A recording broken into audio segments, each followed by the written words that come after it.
무너짐 속에서도 다시 세우는 믿음이라고 하는 제목으로 하나님의 말씀 선포하겠습니다. 우리는 살아가면서 수많은 말을 듣습니다. 그 중에 칭찬과 격려의 말은 아무리 많이 들어도 부족하게 느껴지지만은 비난의 말은 단 한마디라도 마음 깊은 곳에 깊은 상처를 남기게 됩니다. 특히 우리가 하나님을 위해 살기로 결단하고 그 뜻대로 살고자 순종하고 살고자 할 때에 들려오는 비난의 말은 우리의 용기와 우리의 신앙을 꺾어버립니다. 비난은 대개 나는 옳다라고 하는 전제 아래 상대를 평가하고 판단하려고 하는 교만한 마음에서 시작합니다. 그래서 그것은 단순한 말의 문제가 아니라 개인과 공동체를 무너뜨리려고 하는 사탄의 전략이 될 때가 많습니다.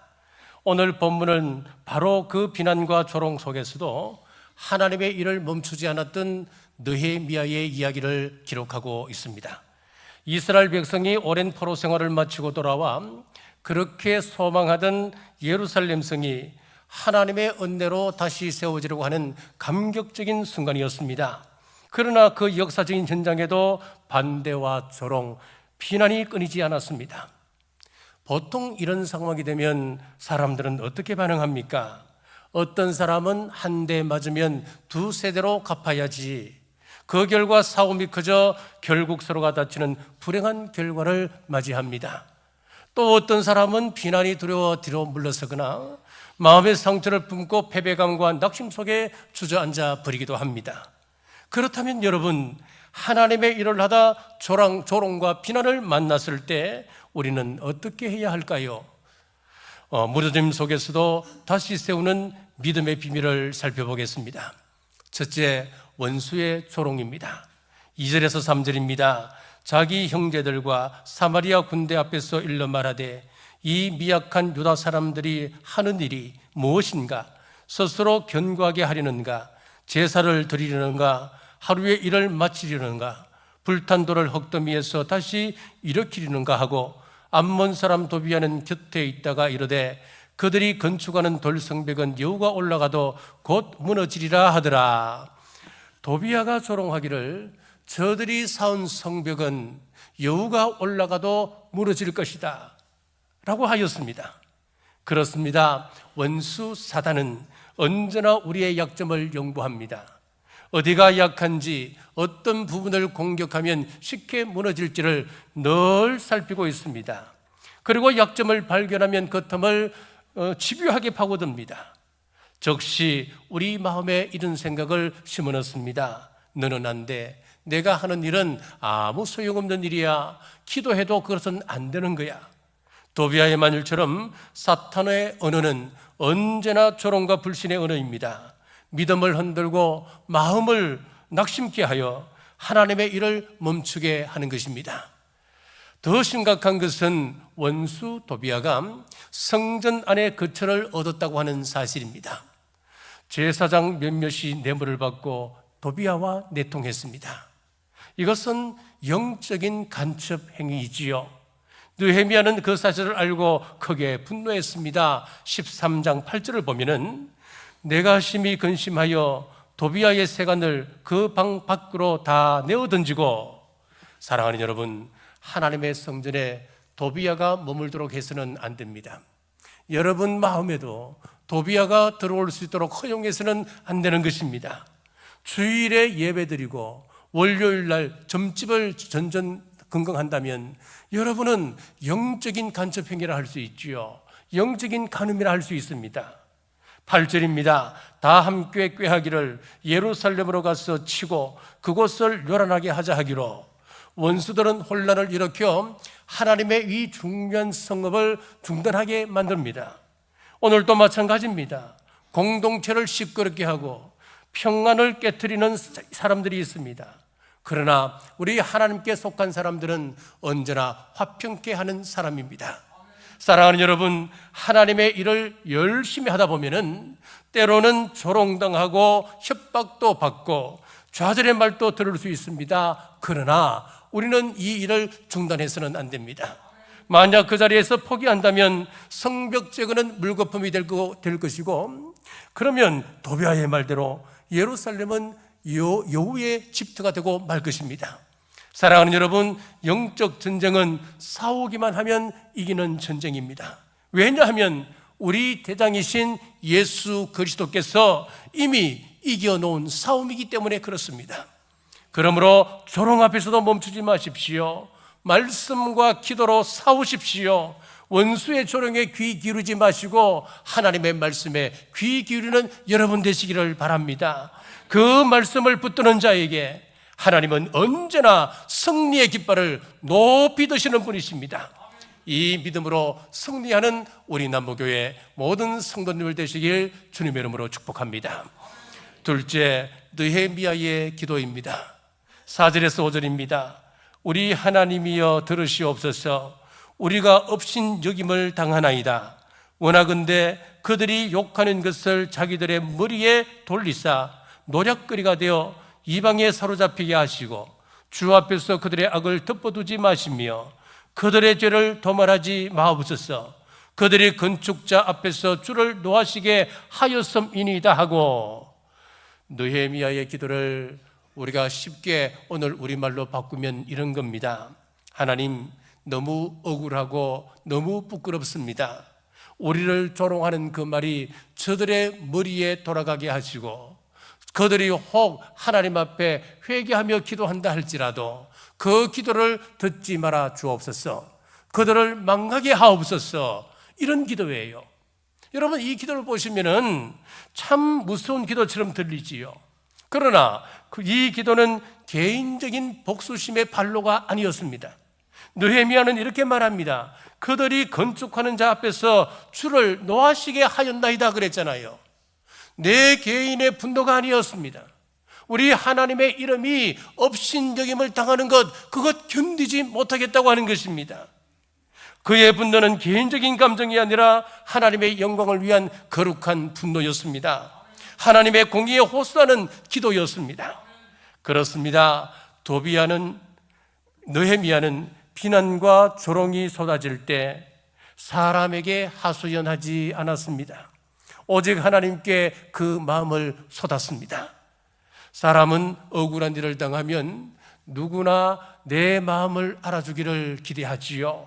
그래서 친구나 가까운 사람을 찾아가서 내 모든 이야기를 쏟아놓습니다. 있는 그대로 받아주는 사람은 그런데 아무도 없습니다.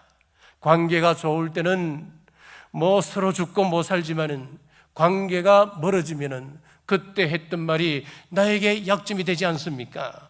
사람은 결국 자기 입장에서만 이해하려고 합니다. 말하는 사람도 그렇고 듣는 사람도 똑같습니다. 있는 그대로 받아줄 수 있는 사람은 단 한 명도 없습니다. 심지어는 남편과 아내도 그렇습니다. 부모와 자식 사이에도 그렇습니다. 결국은 자기 입장에서 이해하려고 합니다. 그러나 우리 하나님은 다르십니다. 하나님은 내 마음을 온전히 아시고 내 마음을 온전히 이해하시는 분이십니다. 큰 시험을 연속적으로 당했던 다윗은 시편 62편 1절에서 8절을 통해서 그 억울함을 어떻게 처리했는지 소개하고 있습니다. 나의 영혼이 잠잠히 하나님만 바라며 나의 구원이 그에게서 나오는도다. 오직 그만이 나의 반석이시요 나의 구원이시요 나의 요새이시니 내가 크게 흔들리지 아니하리로다. 넘어지는 담과 흔들리는 울타리같이 사람을 죽이려고 너희가 일제히 공격하기를 언제까지 하려느냐. 그들이 그를 그의 높은 자리에서 떨어뜨리기만 꾀하고 거짓을 즐겨하니 입으로는 축복이요 속으로는 저주로다. 셀라. 나의 영혼이 잠잠히 하나님만 바라라. 물은 나의 소망이 그로부터 나오는도다. 오직 그만이 나의 반석이시요 나의 구원이시요 나의 요새이시니 내가 흔들리지 아니하리로다. 나의 구원과 영광이 하나님께 있으며 내 힘의 반석과 피난처도 하나님께 있도다. 백성들아 시시로 그를 의지하고 그의 앞에 마음을 토하라. 하나님은 우리의 피난처시로다. 셀라. 여기서 보면은 마음을 토하라 그랬습니다. 여러분, 마음이 거북합니까? 속이 거북하면은 다 쏟아내야 되잖아요. 내 마음이 거북한데, 속이 거북한데 다 토해내지 않으면 시원치가 않은 겁니다. 다윗은 자신의 억울함을, 슬픔을 사람들에게 아니라 하나님께 쏟아놓았습니다. 그래서 그는 수많은 시험을 이길 수 있는 비결이 되었던 겁니다. 사랑하는 여러분, 우리의 답답한 마음을 가슴 속에 묻어두면 병이 됩니다. 그렇다고 그 답답한 마음을 사람들에게 쏟아내면 나에게 상처가 됩니다. 그러나 우리 하나님께 쏟아내시면 우리는 치유받습니다. 그러므로 반대와 비난이 몰려올 때에 느헤미야처럼, 다윗처럼 창조주 하나님께 마음을 쏟아내는 여러분 되시길 주님의 이름으로 축복합니다. 그때 하나님께서 우리 마음을 어루만지시고 다시 일어설 힘과 평안을 주실 줄 믿으시길 바랍니다. 셋째, 느헤미야는 원수를 향해 방비했습니다. 9절입니다. 우리가 우리 하나님께 기도하며 그들로 말미암아 파수꾼을 두어 주야로 방비하는데, 느헤미야는 기도만 한 것이 아니었습니다. 그는 하나님께 기도하며 동시에 원수를 향해 방비했습니다. 저 기도와 행동을 함께 준비했던 사람이었습니다. 8절입니다. 6절입니다. 이에 우리가 성을 건축하여 전부 연결되고 높이가 절반에 이르렀으니 이는 백성이 마음들여 이를 하였음이니라.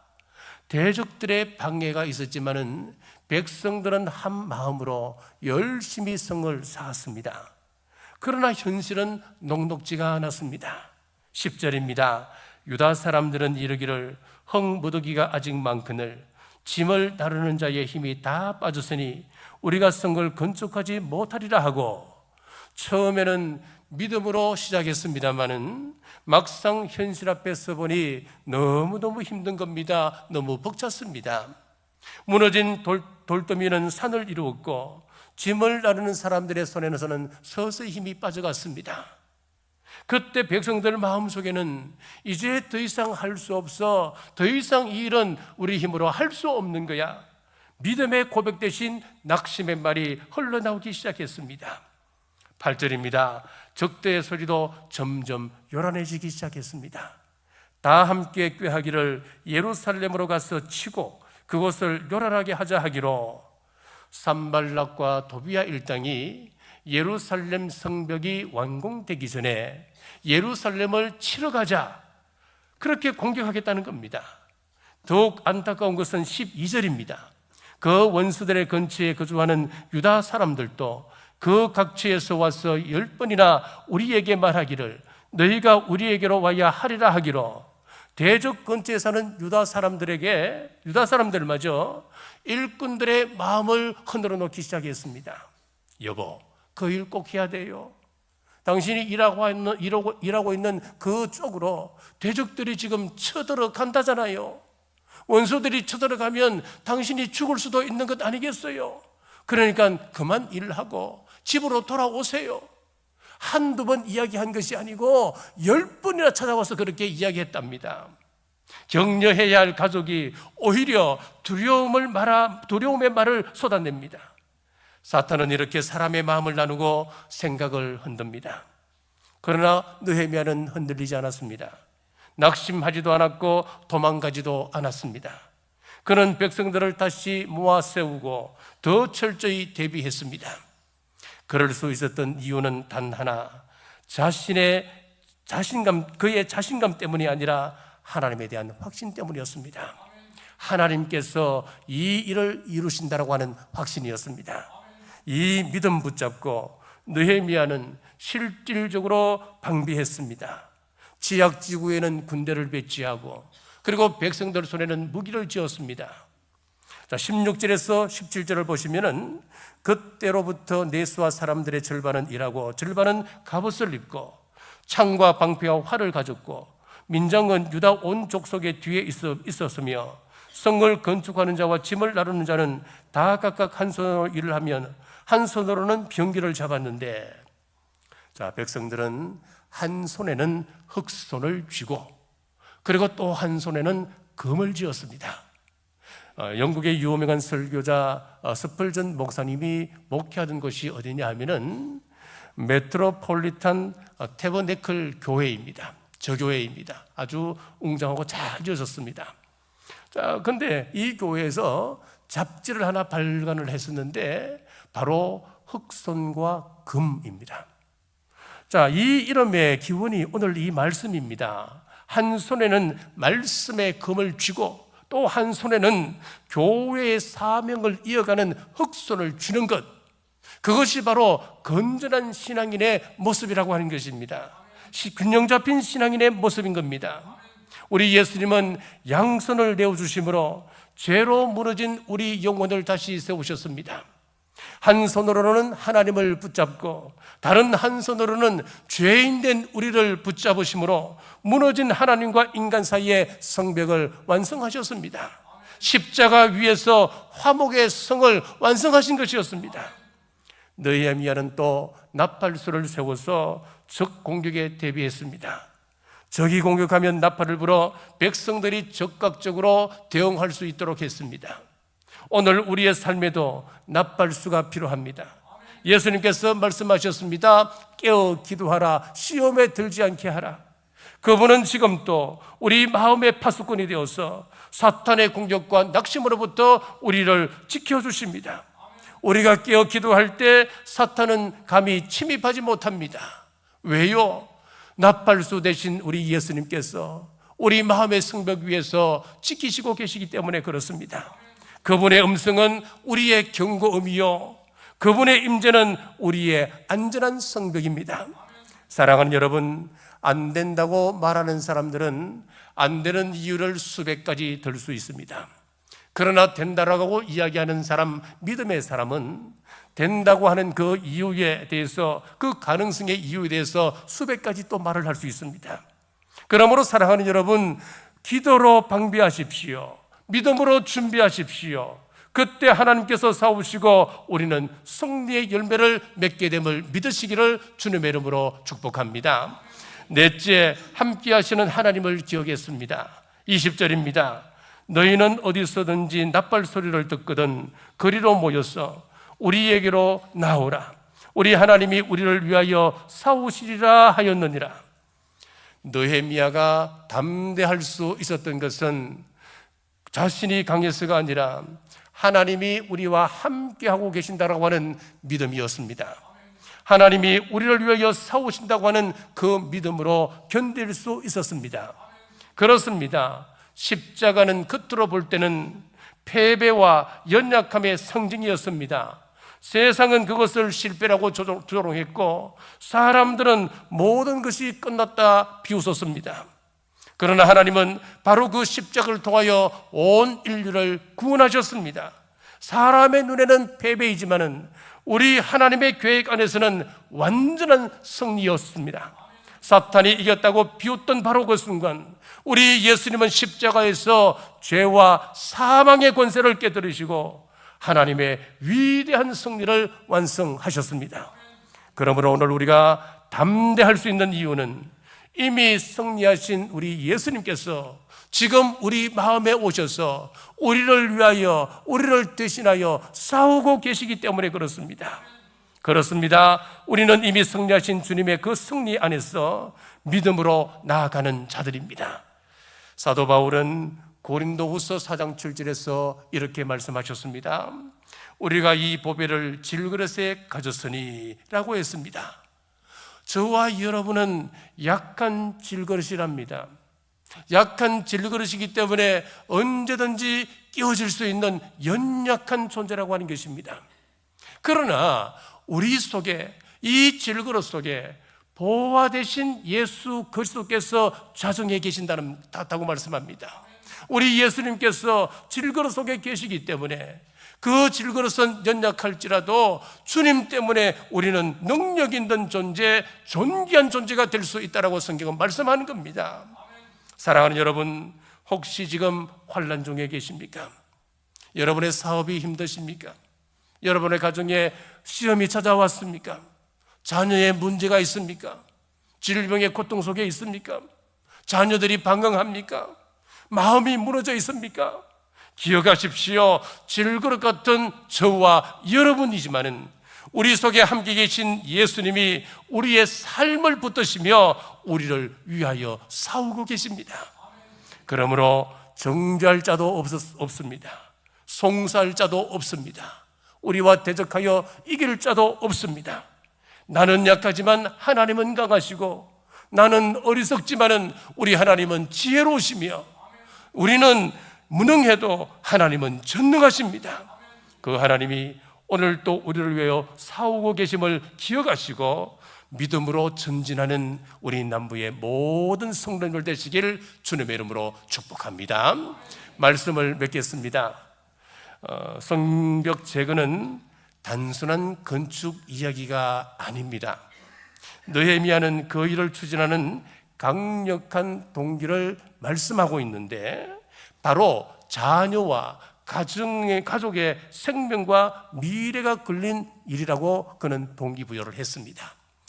14절입니다. 내가 돌아본 후에 일어나서 귀족들과 민정들과 남은 백성에게 말하기를, 너희는 그들을 두려워하지 말고 지극히 크시고 두려우신 주를 기억하고 너희 형제와 자녀와 아내와 집을 위하여 싸우라 하였느니라. 중동 지역에 이스라엘과 아랍 사이에 4차례의 큰 전쟁이 있었습니다. 그 중에 1948년 1차 중동 전쟁 때 아랍 5개국이 연합하여서 막 건국한 신생 국가 이스라엘을 공격했습니다. 자, 그때 미국에 있는 유대인들이 이스라엘 땅에 있는 유대인들에게 이렇게 연락했습니다. 지금 이스라엘 땅에 전쟁이 터졌으니까 당신들의 아내와 자녀를 미국으로 보내시오. 그러면 우리가 안전하게 보호해 드리겠습니다. 자, 그런데 이스라엘 땅에 있는 유대인들이 거절했습니다. 거절한 이유는 다음과 같습니다. 우리가 싸워야 할 이유는 가족이기 때문입니다. 가족이 없다면 누구를 위하여 싸우며 어디서 싸울 용기를 얻겠습니까? 그러면서 가족을 그 땅에 남겨두고 전장터에 나가서 그들은 목숨 걸고 싸워 전쟁을 승리로 이끌었습니다. 사랑하는 여러분, 오늘 우리 시대에도 성벽이 무너지고 있습니다. 가정의 울타리가 무너지고 있고 자녀들의 마음이 세상 풍조 속에 허물어지고 있습니다. 이런 때일수록 우리는 다시 신앙의 성벽을 세워야 합니다. 가정을 기도로 지키고 말씀으로 자녀를 세우며 믿음의 공동체로 다음 세대를 품어야 합니다. 사랑하는 여러분, 오늘 우리가 세워야 할 성벽은 돌로 쌓은 돌담이 아닙니다. 믿음의 벽, 기도의 벽, 말씀의 벽, 사랑의 벽입니다.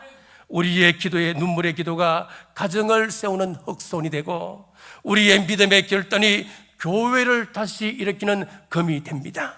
무너진 신앙의 성벽을 다시 세워 가십시다. 우리 하나님께서 함께 하십니다. 우리 하나님께서 우리를 위하여 지금 싸우고 계십니다. 주님 안에서 우리의 가정을 세우고 교회를 세우며 다음 세대를 세우는 거룩한 손 되시기를 주님의 이름으로 축복합니다. 기도하겠습니다. 무너진 성벽을 다시 세우신 하나님을 찬양합니다. 현실은 위태위태합니다. 분절된 정치, 회복의 기비가 보이지 않는 경제, 어수선한 사회, 사탄의 집요한 공격으로 가정의 성벽이 무너지는 이때 오늘 말씀에서 해답을 찾습니다. 세상에서 저희의 힘이 아닌 주님의 능력으로 싸우게 하옵소서. 가정을 지키는 기도의 손, 자녀를 세우는 말씀의 손, 교회를 세우는 믿음의 손 되게 하옵소서. 주님과 함께 일어나 무너진 성벽을 세우게 하옵소서. 다시 오실 예수님 이름으로 간절히 기도드리옵나이다. 아멘.